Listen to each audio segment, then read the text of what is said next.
I've heard you talk a lot about your daily habits. And I think I was just on another podcast before this, and we were talking about how he's like, man, you travel around, you go do jujitsu in the morning, you do real estate, you do all these different things. But like, how do you find the time? And I told him, like, when the alarm goes off at 5 o'clock in the morning, I don't always feel like going to jujitsu. I don't always feel like doing a cold plunge, but you make the time when something's important to you, and eventually it becomes a habit. And I know you're very big on morning routines and habits and taking that time for yourself in the beginning of the day. And as we're getting older in life, you're still in phenomenal shape, man. You're doing all these different things. It took me 10 minutes just to roll off half the things I know you do, and you're still doing it, and you're still doing it with a smile. So talk a little bit about taking your day back and making good, positive habits that help you later in life. I started doing habits and, of course, with my ADHD mind. Thankfully, I lost the age, so it is crazy, but it's not as crazy. But then you have to live by habits and rules, because otherwise you get lost. Like I'm talking to you, and there's three other things in my head going on right now.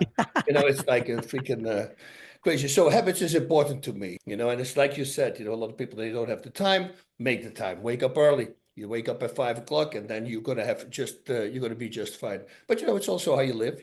Make your food, your own food, do all that stuff. That's I started doing in 2006 after my last fight. I didn't fight for 7 years.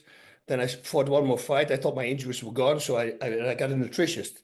And boy, I felt like what a difference. Just food. I had no clue.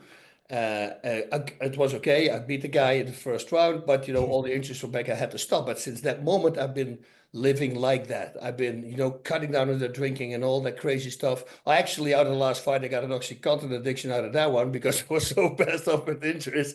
But beat that, and then start drinking, stop drinking, stop drinking, and get healthy food, and then suddenly your body just reacts. It's amazing.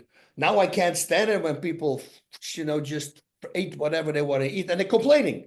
If you don't complain, I don't say anything. But if you complain, I'm overweight, I need to go to the gym, and you're freaking shoving in hamburgers and pizzas and all that stuff, there's a reason for that, Yeah.